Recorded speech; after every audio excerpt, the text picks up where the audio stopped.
కవిగారు శ్రీ మారేపల్లి రామచంద్ర శాస్త్రి గారి జీవిత మనుగడ 6వ భాగం 1/7/24. దీన్ని రచించిన వారు జయంతి సుబ్బారావు. శాస్త్రి గారు విశాఖలో చేసినటువంటి వివిధ కార్యక్రమాల సమీక్ష చేస్తున్నారు. ఒక్కొక్కటి వివరించి చెప్తున్నారు. భారత భాషా సమితి ఎలా ఏర్పరిచారు, ఏం చేశారు అందరూ. గవర్నమెంట్ వారు మొదటిసారి 1930లో శాస్త్రి గారిని నిర్బంధించి రాయవెల్లూరు జైలుకు పంపినప్పుడు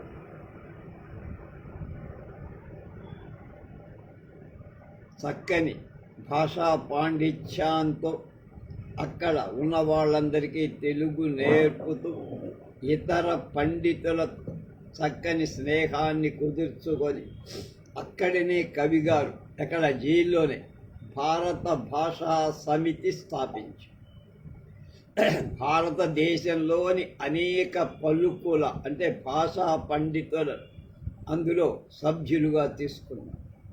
పై పలుకుల పొలకువలు తెలిసిన నేర్పులు నైపుణ్యం తెలిసిన తెలుగు తల్లి కైసేతకు తగిన పస సమకూర్ప సాయపడునని వాళ్ళందరూ తెలుగు భాష యొక్క అభివృద్ధికి ఎదుగుదలకు సహాయం చేయాలి అని శాస్త్రి గారు కోరారు. ఈ సమితిని అందుకు ఏర్పరిచి ఇందులో శాస్త్రి గారే కాక తిరుకూట సుందరం పిళ్ళై ఎంఏ బిఎల్ తమిళంలో ఆయన ఎక్స్పర్ట్, పనియాడి గారు ఆయన తుళువ భాష, గోపాల మీనన్ గారు తుళువ భాష పండితుడు. తుళువ భాష మనకి సినిమాల్లో ప్రకాష్ రాజ్ అతని భాష తుడు భాష. ఎక్కడుంది? ఉడిపికి దగ్గరలో ఉంటుంది తుడు ప్రదేశం. అలాగే గోపాల మీనన్ గారు బిఏబిఎల్ మలయాళ భాషలో, హరిహర శర్మ గారు హిందీ మొదలైన వాళ్ళు దానిలో సభ్యులుగా. దీని పని కొంత జరిగింది కానీ ఇంకా ఎంతో జరగాల్సి ఉంది. తమ పెద్దరికం తర్వాత రెండవది వారు అదైపోయిన తర్వాత తెనుగు గుడి అంటే దేవాలయం, తెనుగుది గుడికి ఒకటి ఏర్పాటు చేయాలని సంకల్పించి చేశారు. తమ పెద్దరికం కింద అంటే తమ ఆధిపత్యంలో ఉన్న పలుకు పనియారములన్నీ కలిపి కవిగారు 1933లో తెనుగు గుడి అనే దాన్ని నెలకొల్పారు. వీరి తోటి వారు తెలుగు తల్లి యొక్క కైసేతకు సేవకు చేరి పనిచేయునట్లుగా తెలుగు గుడి దాన్ని ఏర్పాటు చేశారు. అందరూ అందులో సేవకులే, ఎవరైనా సరే. ఇది ఇప్పుడు యలమంచిలిలో, విశాఖలో, బెజవాడలో కూడా పనిచేస్తోందంటే ఈ పుస్తకం రాసిన కాలాన్ని తర్వాత ఇప్పుడు ఉందని నాకేం తెలియదు. యలమంచిలిలో తెలుగు గుడికి మనికి పట్టుగా గుబ్బూరు వెంకటానంద రాఘవరావు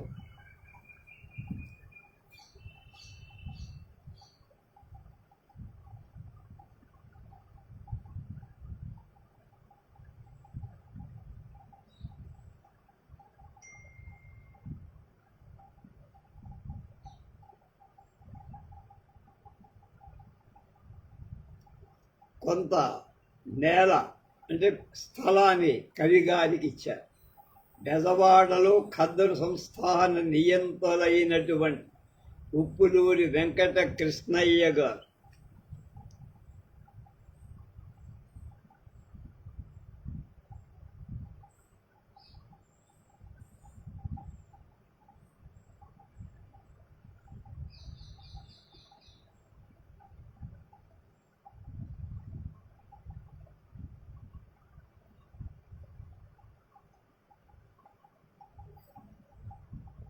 తమ ఇంట్లో తెలుగు గుడి పెట్టుకోవడానికి ఏర్పాటు చేసి సన్మానం.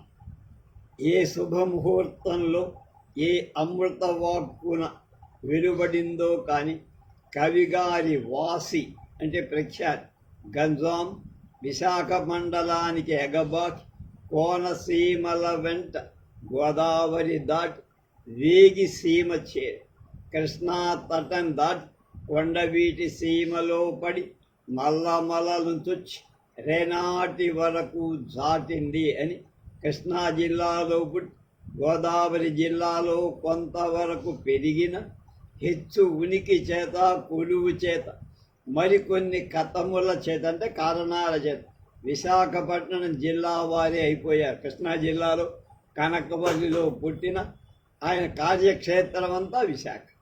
అందువల్ల 1933 సెప్టెంబర్లో ఆ జిల్లా ప్రజలు వీరిని సన్మానించి 1116 రూపాయలు సమర్పించారు.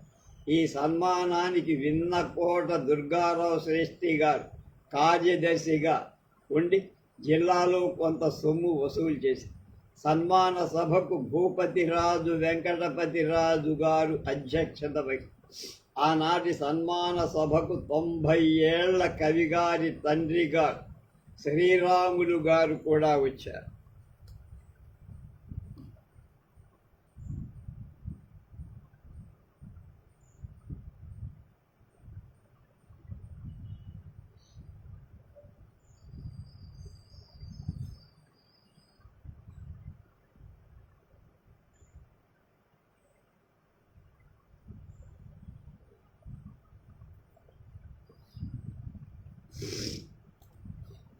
తమ 59 ఏళ్ల కుమారుని, అప్పటికే ఈయనకి 60 ఏళ్ళు, సన్మానం కన్నులారా చూసి దీవించారు. కవిగారికి ప్రజలు దుశ్శాలువలు కప్పారు, పద్యరత్నాలు సమర్పించారు, బ్రాహ్మణులు వేదమంత్రాలతో ఆశీర్వదించారు, సహృదయులు సంతోషించారు.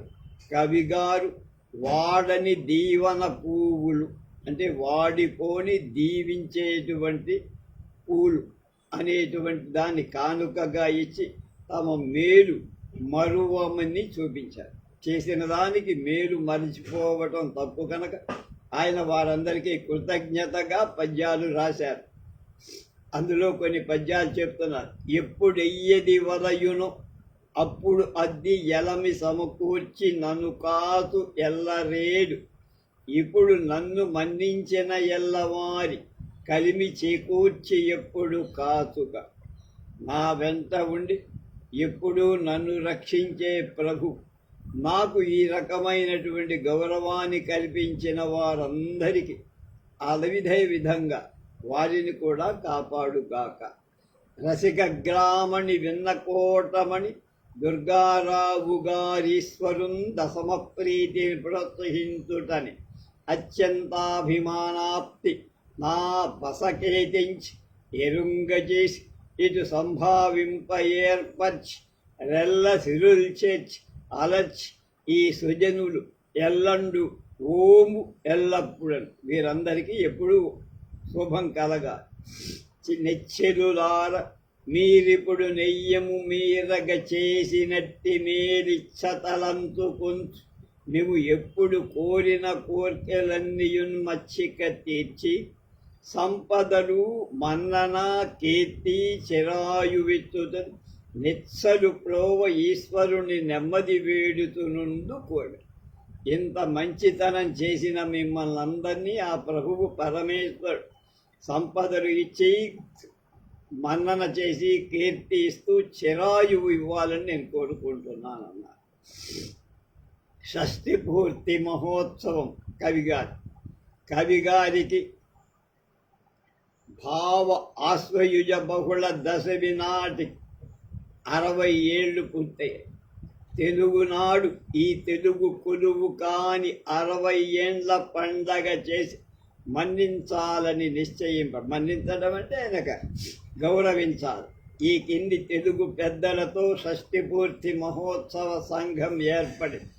దీనికి అధ్యక్షులుగా భూపతిరాజు వెంకటపతిరాజు, ఉపాధ్యక్షులు కాశీనాథుని నాగేశ్వరరావు, అలాగే తెన్నేటి విశ్వనాథం గారు, కోశాధిపతి అంటే ట్రెజరర్ అంట సబ్నవీసు సత్యకేశవరావు, కార్యదర్శులు భమిడిపాటి చినయజ్ఞనారాయణ శర్మ, గుబ్బూరు వెంకటానంద రాఘవరావు, ఇచ్ఛాపురపు యజ్ఞనారాయణ, ఉరిపండ అప్పలసార్. అలాగే సభ్యులు సర్వేపల్లి రాధాకృష్ణయ్య,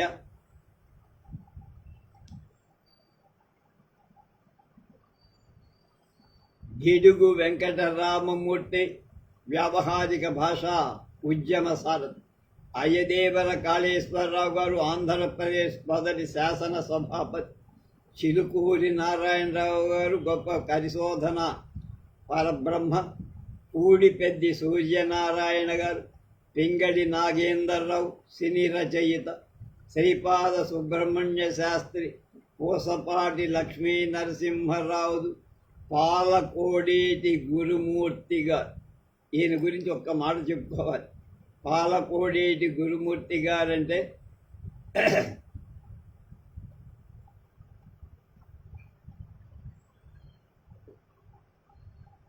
విజయవాడలో చదువుకొని విశాఖపట్నంలో న్యూక్లియర్ ఫిజిక్స్ పాస్ అయి అమెరికా వెళ్ళి అక్కడ స్వామి జ్ఞానానందకి శిష్యుడై న్యూక్లియర్ ఫిజిక్స్ ఆయన దగ్గర చదివి అమెరికా వెళ్ళి అనేక పరిశోధనలు చేసి 117వ మూలకం కనిపెట్టినటువంటి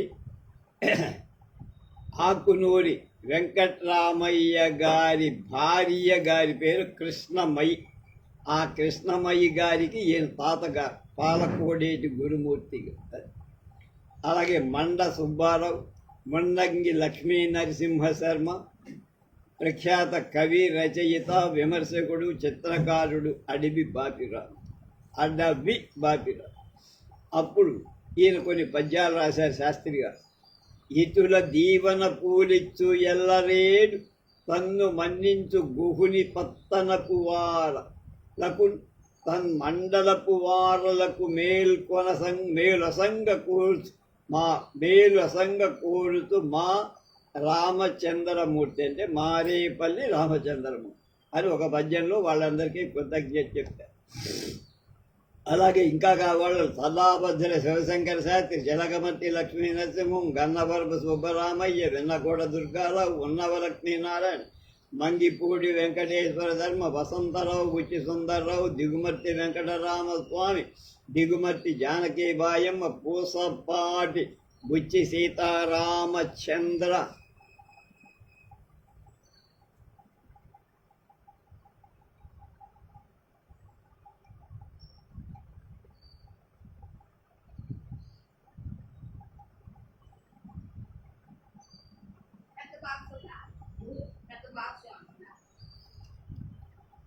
కోసపాటి బుచ్చి సీతారామచంద్రరాజు, అడిదం రామారావు, టేకుమళ్ళ కామేశ్వరరావు, జనమంచి శేషాద్రి శర్మ, మల్లాది రామకృష్ణ శాస్త్రి, స్థాన నరసింహారావు, వరాహగిరి వెంకటగిరి, వారి నాన్న వెంకట జోగయ్య, దిగుమర్తి బుచ్చి కృష్ణమ్మ, వావిళ్ళ వెంకటేశ్వర శాస్త్రి, అలాగే కొండ వెంకటప్పయ్య, తెలికిచర్ల వెంకటరత్నం, కొమ్మిరెడ్డి సూర్యనారాయణమూర్తి, కెళాంబి వెంకటరంగాచార్యులు, కవికొండల వెంకట, కొల్లూరు సూర్యనారాయణ గుప్త, మానవల్లి రామకృష్ణ కవి, మల్లంపల్లి శోభశేఖర శర్మ గారు, మండపాక పార్వతీశ్వర శాస్త్రి గారు, బుడుసు సాంబమూర్తి గారు, ముట్నూరి కృష్ణారావు బందర్, కూచి నరసింహం గారు, తాడిపత్తి రాఘవాచార్యులు, బళ్ళారి రాఘవ, గుంటూరు వెంకట సుబ్బారావు, ఉమర్ ఆలీషా కవి, పిఠాపురం ఒక సంస్థానం ఉందాయని, యమ్మాడ హనుమంతరావు, కవితా సమితి, ఆంధ్ర వలి సమాజం, వీరంతా చోడవరంలో, యలమంచిలిలో, కనకవల్లిలో కూడా ఉపసంఘాలు ఏర్పరిచారు. అలాగే ఇప్పుడు విశాఖపట్నంలో ఈ 60 పండుగ జరుగుతుంది. మల్లాది శివరామ శాస్త్రి గారు తమ రాజ్యాంగ కరదీపిక కృతిని, కొడవంటి సుబ్రహ్మాజీరావు గారు తమ శిలువ నాటకాన్ని కవిగారికి అంకితం ఇచ్చారు. ఇక్కడ కొన్ని చెప్పారు. మల్లాది శివరామ శాస్త్రి గారు స్వాతంత్ర ఉద్యమంలో పాల్గొని ఆయన జైలుకి వెళ్ళిన వారు. గవర్నమెంట్ ఇచ్చినటువంటి అన్ని రకాల వసతులు వారు పొందారు. ఉయ్యూరు వచ్చినప్పుడల్లా మా ఇంట్లోనే భోజనం చేసేవారు. చుట్ట కాల్చడం బాగా అలవాటుగా ఉండి ఆయన కవిత్వంలో అద్భుతమైన రసప్రవాహంతో కవిత్వం చెప్పగలిగేవారు. మా ఇక్కడ మేము నడిపేటువంటి సాహితీ మండలిలో కూడా 1-2 సార్లు వచ్చి పాల్గొన్నారు. పెదవాడ కనకదుర్గమ్మ సుప్రభాతాన్ని వారు రాశారు. అలా వారితో మాకు బాగా పరిచయం. ఖద్దరులోనే ఉండేవారు, ఖద్దరే ధరిస్తూ ఉండేవారు. వాళ్ళ అన్నగారిదే మల్లాది, ఆయన నాటకాలు ఉండేవాడు, పేరు జ్ఞాపకం లేదు చెప్తారు. అలాగే కవుల పద్దెపు రతనాలు కానుక నడిచారు. అట్లా ఎక్కడికక్కడ మన మంది తమ మేలు మరువని వెల్లడిస్తారు. కవిగారి కథారత్నాకరం అవతార కథలు 1-1-1-19 ఈ మనుగడయు 1000 షష్ఠిపూర్తి ప్రకటనలుగా మహోత్సవ సంఘం వాళ్ళు వెలువరించి అవి కవిగారికి సమర్పంటే 1000 రూపాయలు వసూలు చేసి కవిగారికి ఇచ్చి, తెలుగునాటి చరిత్రలో ఈనాడు పండుగగా తగింది. అది అంత గొప్పగా చెప్పారు. కవిగారి షష్ఠిపూర్తి మహోత్సవాన్ని గురించి తెలుగునాటి పెద్దలు కొందరు జ్ఞాపకం ఉన్నవాడు ఎలా చెప్పారు. గిడుగు వెంకటరామమూర్తి గారు అంటున్నారు, మన కవిగారిలా స్వార్థాన్ని చేయించి పరార్థాన్ని సాధించేవారు వారిని నేను బాగా ఎరుగుదు. ఇచ్చకాలకు అన్న కళ్ళబొల్లి మాట కాదు, ఏదో ఆయన ఉబ్బేయాలని చెప్పే మాటగా. అలాంటి వారిని కృతజ్ఞతతో పూజించటం సంఘం చెయ్యాల్సిన మొదటి ధర్మం. ఆ ధర్మం నెరవేర్చడానికి ఇప్పుడు అనుకూలంగా ఉంది, మనం చేశామన్నారు. గన్నవరపు సుబ్బరామయ్య గారు అంటారు, శ్రీ మారేపల్లి రామచంద్ర శాస్త్రి గారి షష్ఠి పూర్తి మహోత్సవం తలపెట్టిన వారినందరినీ నేను అభినందిస్తున్నాను. కూచి నరసింహం గారు, శ్రీరామచంద్ర కవి గారు గౌరవపాత్రులైన నా మిత్రులలో ఒకరు కనుక అలాంటి వారి పూజ్యుల గౌరవించడం నాకెంతో సంతోషం. జనమంచి శేషాద్రి శర్మ గారు, శ్రీ కవిగారు నాకు గురుతుల్యు. సకల సద్గుణాకరులైన వారి షష్ఠి పూర్తి మహోత్సవం దర్శించే భాగ్యం కలుగుతుందా అని ఊబిళ్ళూరుతాం. ఆయన రామాయణ తత్వసారం అని 12-15 భాగాల పుస్తకాలు రాశారు. జనమంచివా వారు సంస్కృతం నెల్లూరు ఎక్కడో సంస్కృత కాలేజీలో తెలుగు సంస్కృతాలు బోధించారు. ఆయన రిటైర్ అయినప్పుడు విద్యార్థులు ఆయన మీద ఉండే గౌరవంతో ఆయన ఒక రథంలో కూర్చోబెట్టుకొని వాళ్ళే ఆ రథాన్ని లాగుతూ ఊరంతా నెల్లూరు పట్టణమంతా ఊరేగించారు. అలాంటి గౌరవం రాధాకృష్ణన్ జరిగింది, మళ్ళా వీరికి జరిగింది. ఎవరికి? జనమంది శేషాద్రి శర్మ గారు, డాక్టర్ చిలుకూరి నారాయణరావు గారు. అలాంటి దేశభక్తాగ్రేసరుణ్ణి గౌరవించడం మనల్ని గౌరవించుకోవటం అన్నాడు చిలుకూరి నారాయణ. మల్లంపల్లి సోమశేఖర శర్మ కవిగారిది మనకందరకు ఆదర్శప్రాయమైన జీవితం. వారిని మనం ఎంత గౌరవించినా కొండంత దేవుడికి ఒక పుష్పం సమర్పించిన ప్రాయమే అవుతుంది, కానీ ఇంకా తక్కువ చేసినట్టే మనం. అయినప్పటికీ ఆ పుష్పం సమర్పణానికి భక్తిలో ఆయనంత ఎత్తు ఎదుగుతామని నా విషయం. ఆ పుష్పం సమర్పిస్తే మనం కూడా అంత ఎత్తు ఎదిగినట్టు అని భావించు. శ్రీ కవిగారికి వారి షష్ఠి పూర్తి మహోత్సవం జరపతలచిన ఇతర మిత్రులకు అభినందన. వావిళ్ళ వెంకటేశ్వర్లు గారు వావిళ్ళ ప్రెస్ అని మెద్రాసులో పెట్టి అనేకమైన మన పుస్తకాలన్నీ కూడా ప్రాచీన నవీన గ్రంథాలన్నీ కూడా వెలువరించి కవిగారు అన్ని విధాల సమ్మానార్హుడని చెప్పడం అవసరం అన్నారు ఆయన. శ్రీపాద సుబ్రహ్మణ్య శాస్త్రి గారు కవి, రచయిత, కథా రచయిత, అద్భుతమైన విమర్శకులు, పత్రికా సంపాదకులు. కవిగారికి షష్ఠి పూర్తి మహోత్సవం చెయ్యటం అంటే ఆంధ్ర వాంగ్మయానికి మనం చేసిన 60 ఏళ్ల దోహదాన్ని చరిత్రలో వివరించడం అన్నమాట. ఇది చాలా అవసరమైన కార్యం అన్న. ఇక శాస్త్రి గారి కుటుంబం, వివాహం, వాటి గురించి ఇప్పటిదాకా మనం చెప్పలేం. కవి గారు 1903లో మేనమామ చిలుకూరి వెంకట సుబ్బయ్య గారి కూతురు శారదాంబను పెడపర్తిలో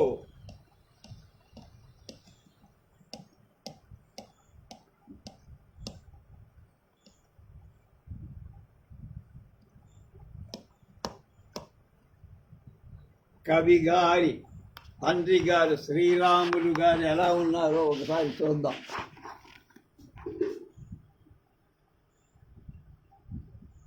ఈయన సుమారుగా 90వ ఏట, కొడుకు 60వ జన్మదిన కార్యక్రమానికి వచ్చి ఆశీర్వదించారు.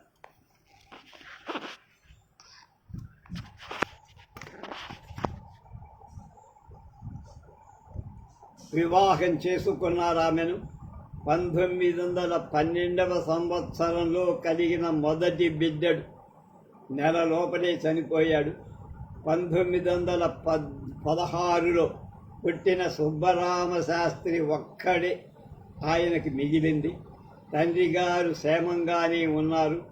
వీరి చెల్లెలు, 3 తమ్ముడు కృష్ణా జిల్లాలో, నిజాం రాష్ట్రంలో తమ తమ కుటుంబాలతో గౌరవంగా కాపురం చేస్తున్నారు. ఇప్పుడు నేను చెప్పిన కనకవల్లిలో శాస్త్రి గారు ఇప్పుడు మిగిలినటువంటి సుబ్బరామ శాస్త్రి గారి కుమారుడు ఆడిటర్గా అక్కడ పనిచేస్తున్నారు. ఆయన పుట్టిన ఇల్లు మార్పు చెంది దాన్ని డాబా కట్టి ఆయన అక్కడ అందులో ఉంటున్నారు. కవి గారు గృహస్థాశ్రమంలో ఉన్నప్పటికీ వీలైనంత వరకు వానప్రస్థ సన్యాస ఆశ్రమాలు పాటిస్తూ గృహస్థ సన్యాసి అని అప్పుడప్పుడు చెబుతూ ఉంటారు. కుటుంబ వ్యవహారాల్లో ఎన్నో విషయాలలో వీరు టాల్స్టాయ్, ప్రఖ్యాత రష్యన్ రచయిత టాల్స్టాయ్ లాగా మెలుగుతూ ఉంటారు. ముగింపు.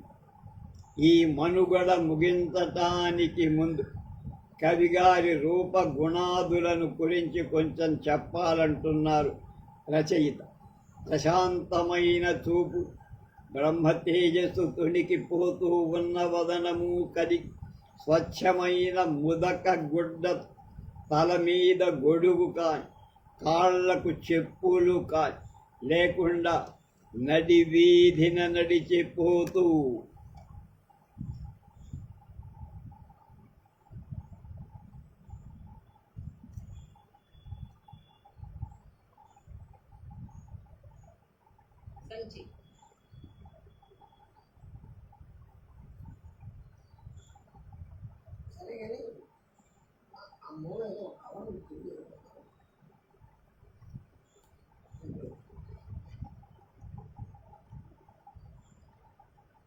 తల మీద గొడుగు కాని, కాళ్లకు చెప్పులు కానీ లేకుండా నడి వీధిన నడిచిపోతూ ఉంటే వేల కొలది కళ్ళు ఆయన్ని ఆకర్షిస్తూ ఉండేది. ఆయన మారేపల్లి రామచంద్ర శాస్త్రి. మహారాజులకు సైతం చూపని భక్తి వినయాలు ప్రజలు ఆయన్ని చూస్తే ప్రదర్శిస్తారు. చుట్టలు, సిగరెట్లు కాలుస్తూ కొదకు తొమ్ముల లోటుతో కూడా ఆయన ఎదుర పట్టడానికి సందేహం.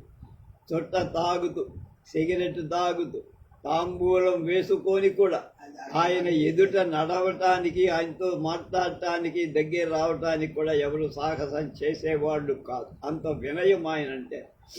అపరిచితులు కూడా ఆ మూర్తిని చూసి 2 చేతులు జోడించి నమస్కరిస్తారు. ఎంతటి కష్టాలలో కూడా మందహాసం తొలగిపోదు ఆయన పెదవులను. కష్టాలలో దుఃఖించడం అంటే ఎరగరు శాస్త్రిగా. స్వచ్ఛమైన వీరి మనుగడను గమనించి ఉపదేశాలు గ్రహించి ఎందరో మంచి ప్రవర్తన అలవరుచుకున్నారు. ఈయన దైన్యం ఎరగడు, నాకు లేదు అని ఏనాడు ఆయన విచారించిన వాడు. దారి మొరగడు, తన మార్గంలోంచి పక్కకి పక్కకి తిరగడు. ప్రజ్ఞ చేస్తే దారిలోంచి బయటికి రాడు. ప్రసన్నత ఎప్పుడు ఆయన దగ్గర. పాడికై ప్రాపు బలివెత్తు కాని మాట వాగ్దానం చేశాడంటే అది నిలబెట్టుకుంటా. ప్రాపు ప్రోపులకై పాడి తెగనీయ. కనుక ఏదో పైకి పెరగటానికో లబ్ధి పొందటానికో ఎవరిని ఆశ్రయించరు. ధర్మానుగతమైన కర్మశీలుడు, ధర్మశీలత పొత్తుపాయని కార్యశూరుడు. అలాగే సార్వభౌమునైన అంటే రాజాధిరాజునైన చక్రవర్తినై శాసించగల సమ్యక్ భావుడు సాధుశీలుడు కవిగారు మారేపల్లి రామచంద్ర శాస్త్రి. పుచ్చుకున్నా ఇచ్చినా ఒకటే ఉల్లా. ఆయన ఎవరికి ఇచ్చినా తాను ఎవరైనా వాళ్ళకి తనకి ఇచ్చిన దాని మీద ఒకటే రకమైన ఆనందం అంతే. ప్రభుని సరస పాకివాని దండను ఒకటేసరు. రాజు పక్కన ఉన్న పాకివాడి పక్కన ఉన్న ఒకటి ఆనందం. రాజుగారి దగ్గర ఉన్నా కదా కాలర్ ఎగరేయటం కానీ, పాకివాడి పక్కన కూర్చున్నా కదా అని ఛేదరించుకోవటం కానీ లేదు. అది దయాసారం వహించిన దౌష్ట్యాన్ని సహించదు. కనుక దుష్టత్వం లేదు. అంతఃకరణ ప్రమాణంగా ఎంచుకుంటాడే కానీ ఆప్తులకైనా మొహమాటంగా పని చెయ్యడా. సుస్తుగా భోజనం కూడా కోరుకో. బతుకటానికి పట్టెడు మెతుకులు చాలు. మానాన్ని కాపాడుకోవటానికి బారెడు బట్ట చాలైన. ఇవి జీవితానికి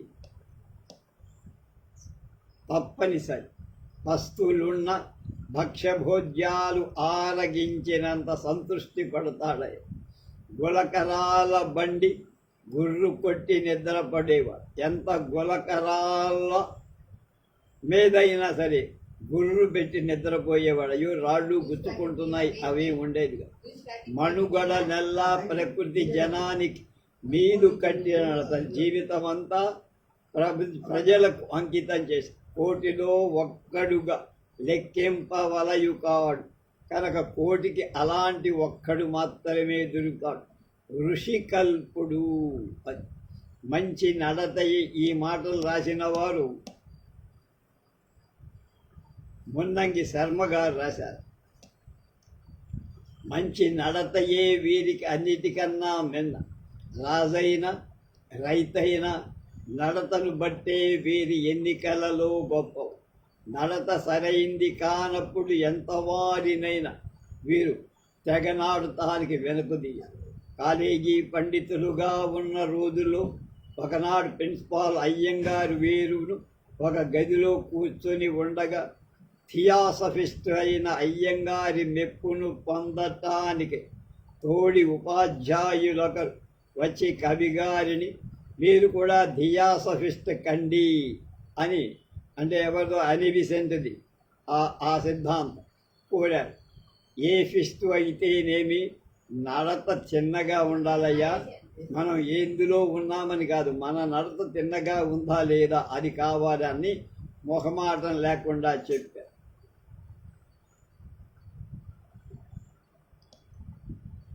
అధికారి అయిన జంకక అయ్యంగారిని ఉద్దేశించి దెప్పి పొడిచారు. ఇలాంటివి చెప్పేరు చాలా ఉన్నాయి. వీరి మనుగడలో మనం ఉదహరించాం. మంచి నడతయి మనిషికి నగ కానీ తక్కినవి కావు అన్నా.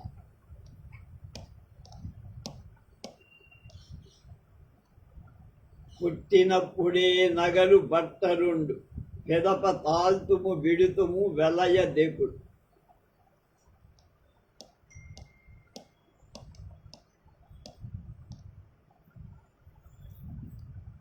కనుక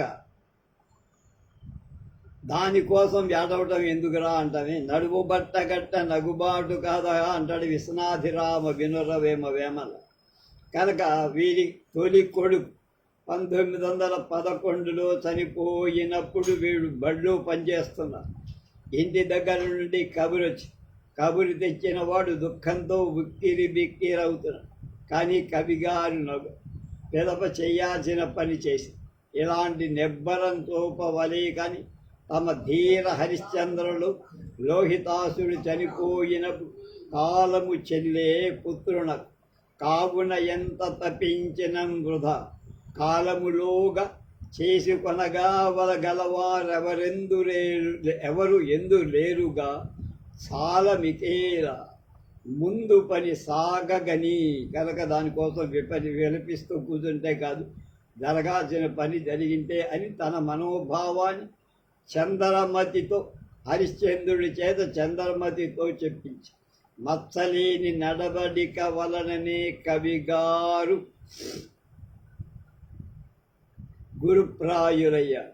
సంస్కర్తలు హరిజన ఉద్ధారకులు అయిన వేపా భీమశంకరం గారు ఒక ఉత్తరంలో వ్రాసిన వాక్యాలు ఒకసారి చూద్దాం.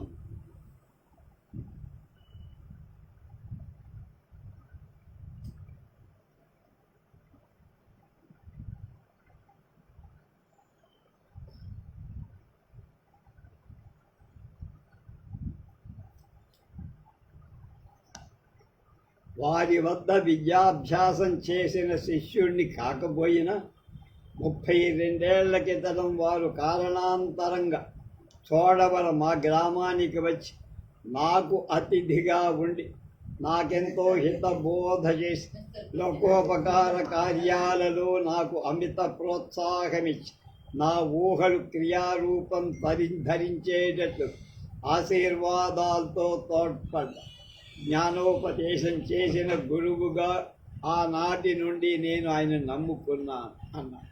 ఒక సహృదయుడు ఇలా రాశాడు: ప్రజ్ఞావంతులగవటం చేత వేలకు మించిన నడవడిక అలవరుచుకున్న దీనికి తోడు నైతిక ధీరత్వం కూడా ఆయన కనుక నన్ను బాగా ఆకర్షించి ఈ రకంగా నేను స్వయంగా ఎదిగిన ముచ్చట ఒకటి ఇక్కడ రాయకుండా ఉండలేనంటున్నారు ఈ పుస్తకం రాసినటువంటి జయంతి సుబ్బారావు.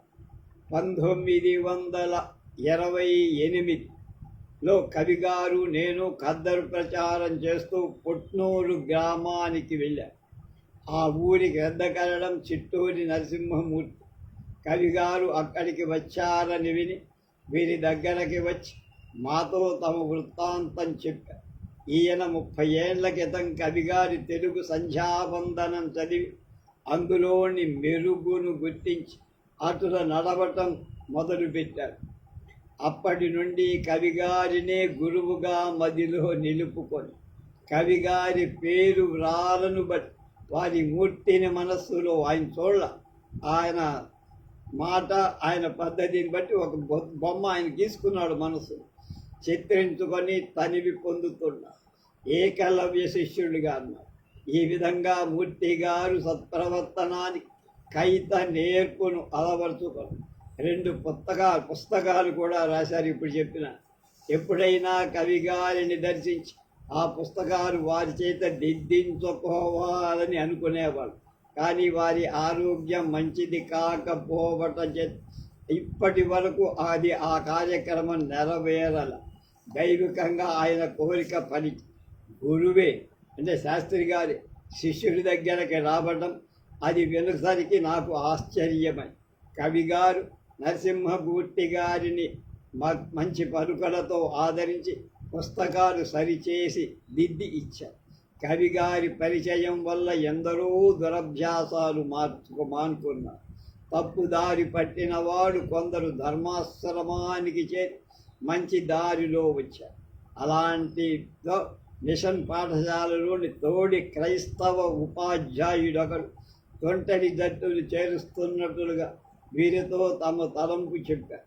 అందుపై కవిగారు క్రీస్తు మతం మీకు బాగా బోధపడిందే అని హెచ్చరి కవిగారి ఉపదేశం వల్ల మంచివారుగా మారి ఇప్పుడు గవర్నమెంట్ కొలువులో ఉన్న ఒకసారి కవిగారితో మీరు మా కోసం పాటు పడకపోతే ఇప్పటికి నేను ఏ అండమాన్లోనే ఉండేవాణ్ణి అని మొహమాటం లేకుండా ఒక పెద్ద ఇంటి బిడ్డడు మద్యపానం వల్ల చెడిపోతున్నందువల్ల తల్లిదండ్రులు అర్ధరాత్రి కొట్టి తగిలి వేస్తే కవిగారు అతన్ని తన ధర్మాశ్రమంలో ఉంచి చెడు అలవాటు మాన్పించి మళ్ళా ఇంటికి పంపించారు. కవిగారికి ఉర్దూ పార్సీ భాషలను నేర్పిన సతార్ సాహెబ్ గారు తాము చనిపోవటానికి ముందు కవి గారిని ఇంటికి పిలిపించి తమ 6 బిడ్డల క్షేమం అరయవలయని కోరారు. ఆయన కొడుకు మదీనీ సాహెబ్ గారు కవి గారితోటి స్నేహం వల్ల నంజుడు తిండి మాని కాయగూరల తిండే ఇప్పటికీ తింటున్నాడంటే ముక్కా ముడుసు తినకుండా. ఇలాంటిది కవిగారి మంచి నడత పలుకుబడి. ధన సంపత్తి లేకపోయిన గుణ సంపత్తి వలననే కవిగారు కోటిలో ఒక్కరుగా లెక్కకు మిగిలారు. సొమ్ము సంపాదించి తల్లిదండ్రులకు ఆనందం కలిగింపలేకపోయిన పేరు తెచ్చి కనకదుర్గ శ్రీరామ శతకం అంకితమిచ్చి వారి అప్పు తీర్చడానికి సిద్ధపడ్డారు. ధనము చేత తండ్రి రుణము తీర్చడు కలిమి కాంతనైతి కాన కైత కలిమి చేత వడలు కడకయు గుర్చినట్టు వాని రుణము తీర్తూ వాసికు. కనుక డబ్బు ఇవ్వలేని వాడికి కవిత్వం రాసి పుస్తకం శతకం వాడికి ఇస్తాను అని తండ్రి గారికి శతకం వినిపించి 12 ఏళ్ల కిందట కాలధర్మం పొందిన తల్లిగారు ఇందుకు నోచుకోలేక మహనీయుల మనుగడలు మానవులను మంచి దారిలో నడిపిస్తాయి. కవిగారి మనుగడను నా నేర్చినటుల సంగ్రహంగా వ్రాసి వారి షష్ఠిపూర్తి మహోత్సవానికి అందింపగలిగా. నా ప్రయత్నం కొంచెమైనా సఫలమైతే నేను ధన్యుణ్ణి. కవిగారు శతాధిక జీవులై తెలుగు తల్లి కొలువు చేసినట్లుగా ఎప్పుడూ గ్రహించాలని, తెలుగు బిడ్డలు కవిగారికి తోడ్పడి వారి పూన్కి నెరవేరినట్లుగా చెయ్యాలని కోరుకుంటున్నానని ఈ పుస్తకాన్ని జయంతి సుబ్బారావు గారు ముగించారు. దీనితో ఇదే చివరి కవిగారి మనుగడ. కవిగారు బ్రహ్మశ్రీ మారేపల్లి రామచంద్ర శాస్త్రి గారి జీవితం ఈ 6వ భాగం ఎపిసోడ్తో సమాప్తం. రేపటి నుంచి ఇంకొక విషయాన్ని తీసుకున్నాం. స్వస్తి.